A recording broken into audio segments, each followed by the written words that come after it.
mensahe ang kailangan marinig ng mga earth signs. Taurus, Virgo, Capricorn. Nowadays. Within 1 week from now.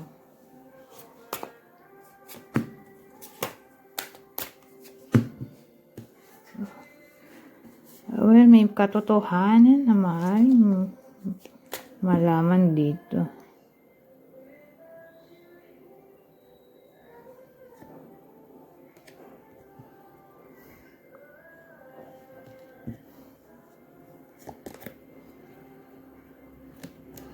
Yan ito.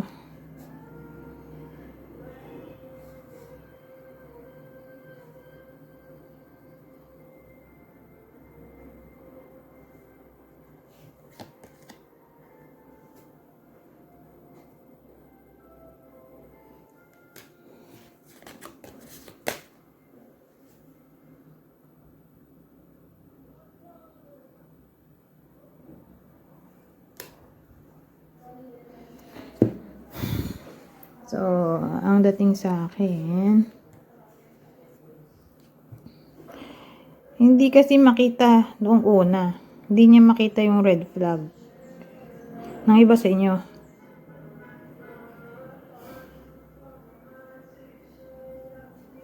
Kasi parang on and off yung tao dito sa buhay niya.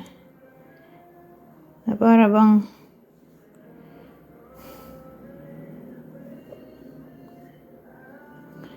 hindi niya alam kung ila-let go na ba niya itong person na to o hindi niya maintindihan yung motibo ba. Bakit on and off yung taong to sa buhay niya. Na finally, magkakaroon na siya ng clarity na i-block yung person kasi parang hindi makita ng iba sa inyo na sincere o seryoso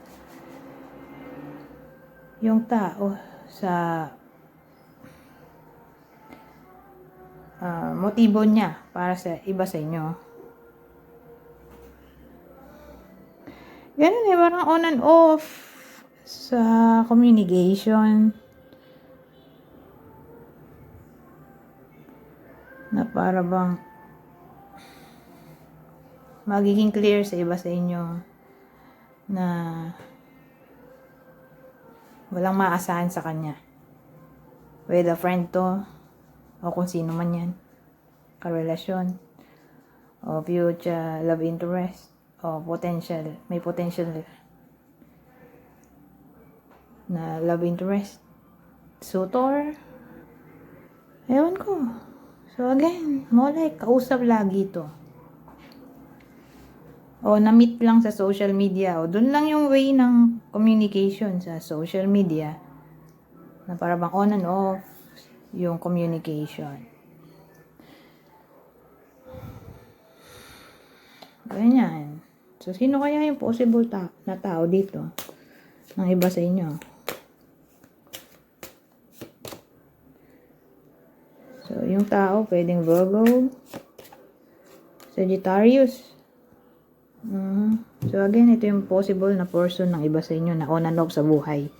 Na para bang ikakat nyo na sa buhay ninyo at dahil hindi nyo maintindihan. Masyadong unpredictable yung person na to.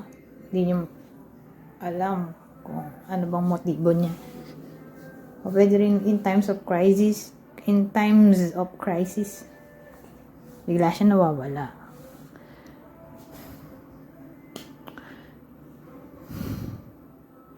So, ayun. Pwedeng Virgo, Sagittarius.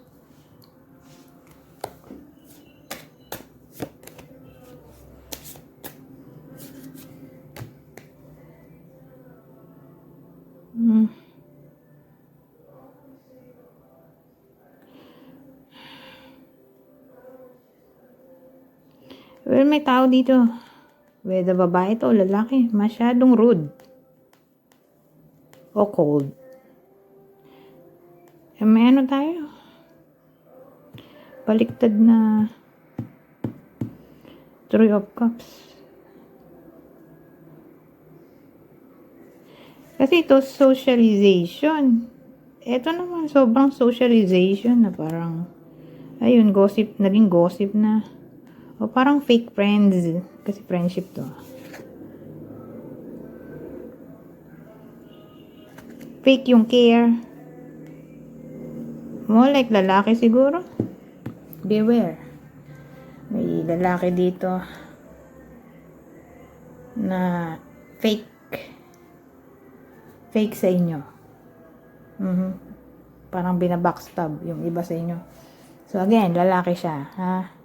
Within 1 week from now, beware sa lalaki. Whether lalaki ka o babae. Basta lalaki yung person dito na kailangan yung iwasan. So, sino kaya yon? Cancer, Gemini.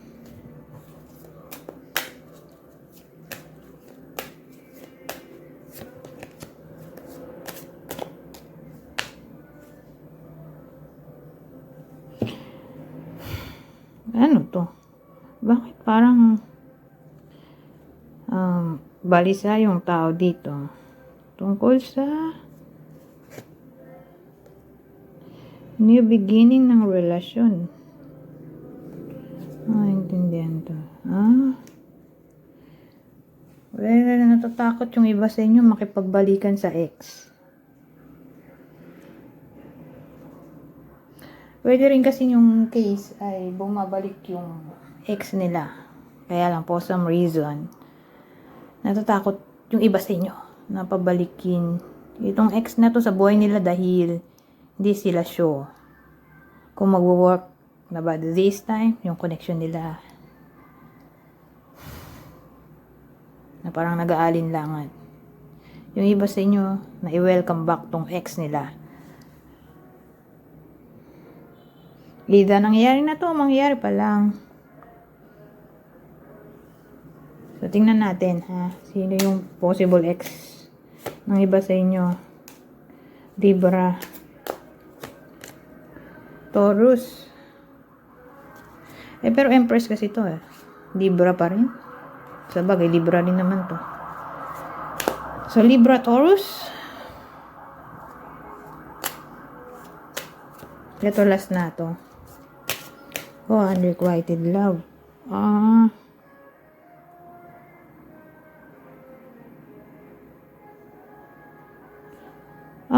Connected siguro to dito.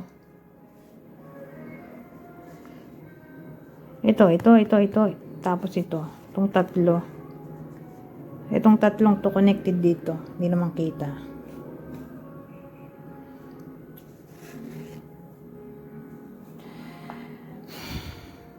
So again, ang ex-pat na dito, Libra, Taurus, ha?